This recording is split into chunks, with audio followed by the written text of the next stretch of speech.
ഇപ്പോൾ ഈ വർദ്ധിച്ചു വരുന്ന എന്താണ് പറയുക ചികിത്സാ ചെലവ് അതൊരു വലിയ പ്രശ്നമാണ്. അപ്പോൾ മുതിർന്ന പൗരന്മാർക്കുള്ള സൗജന്യ ആരോഗ്യ പദ്ധതിയായ PMJAY കുറിച്ചുള്ള വിശദാംശങ്ങൾ ഇന്ന് ക്രിസ്ത്യാ ചെറിയാൻ പങ്കുവെക്കുന്നു.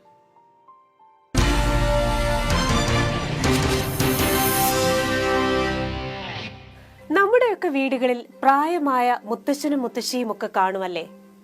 അല്ലെങ്കിൽ അയൽപ്പക്കത്തെങ്കിലും. ഉപജീവനത്തിനായി സ്വന്തം വരുമാനമില്ലാത്തവരാകും അവരിലേറെയും. നല്ല പ്രായത്തിൽ അത്യധ്വാനം ചെയ്ത അവരിൽ പലർക്കും പ്രായമാകുമ്പോൾ ഒരസുഖം വന്നാൽ ചികിത്സിക്കാൻ പണമുണ്ടാകില്ല. അങ്ങനെയുള്ളവർക്ക് ആയുഷ്മാൻ ഭാരത് പ്രധാനമന്ത്രി ജൻ ആരോഗ്യ യോജന അഥവാ PMJAYയുടെ ഭാഗമായുള്ള വയവന്ദന കാർഡ് ഉപയോഗിക്കാം. എന്താണ് പദ്ധതി? ആയുഷ്മാൻ വയവന്ദന കാർഡുള്ള 70 വയസ്സിന് മുകളിലുള്ള ഏത് ഇന്ത്യൻ പൗരനും പ്രതിവർഷം 5 ലക്ഷം രൂപ വരെ സൗജന്യ ചികിത്സ ലഭ്യമാക്കുന്നതാണ് പദ്ധതി. കാശില്ലാ കാലത്ത് കീശ കീറാതെ മികച്ച ചികിത്സ മുതിർന്നവർക്ക് ലഭ്യമാക്കുക എന്ന ലക്ഷ്യത്തോടെയുള്ള ഈ പദ്ധതി കഴിഞ്ഞ മാസം 29 മുതലാണ് പ്രാബല്യത്തിലായത്. എന്താണ് ഈ പദ്ധതിയുടെ ഗുണഫലം ലഭിക്കാനുള്ള മാനദണ്ഡം? വളരെ സിമ്പിളാണ്. 70 വയസ്സോ അതിനു മുകളിലോ ഉള്ള ഇന്ത്യൻ പൗരനായിരിക്കണമെന്ന് മാത്രം. ഏത് വരുമാന പരിധിയിലുള്ളവർക്കും അപേക്ഷിക്കാം.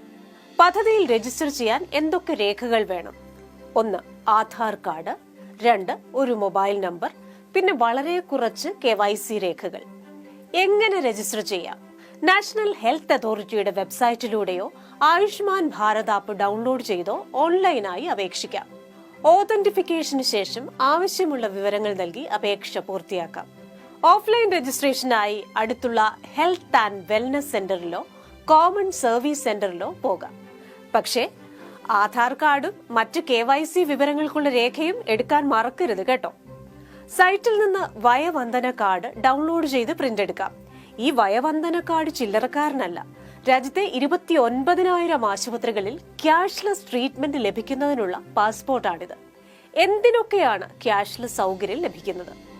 ആശുപത്രിവാസം, ശസ്ത്രക്രിയകൾ, വിവിധ പരിശോധനകൾ എന്നിവയ്ക്കെല്ലാം ക്യാഷ്ലെസ് കവറേജ് ലഭ്യമാണ്. പക്ഷെ ചില കാര്യങ്ങൾ ശ്രദ്ധിക്കണം കേട്ടോ. ചികിത്സ തേടുന്ന ആശുപത്രി പദ്ധതിയുടെ ഭാഗമാണോ എന്ന് നോക്കുക. പട്ടികയിൽ ഇല്ലാത്ത ആശുപത്രികളിൽ പോയാൽ ഈ ആനുകൂല്യം ലഭിക്കില്ല. അല്ലെങ്കിൽ നാഷണൽ ഹെൽത്ത് അതോറിറ്റി വെബ്സൈറ്റിലെ ആശുപത്രികളുടെ പട്ടിക നോക്കിയ ശേഷം നിങ്ങൾക്ക് അടുത്തുള്ള ആശുപത്രിയിൽ പോകുക. ഇതൊക്കെ കാണുന്ന ചെറുപ്പക്കാരോട്, ന്യൂ ജനറേഷനോട് ഒരു റിക്വസ്റ്റ് ഉണ്ട്. നിങ്ങളുടെ വീട്ടിലോ അയൽപ്പക്കത്തോ 70 വയസ്സിന് മുകളിലുള്ള ആരെങ്കിലും ഉണ്ടെങ്കിൽ അവരോട് ഈ വിവരം ഒന്ന് പറയണം കേട്ടോ.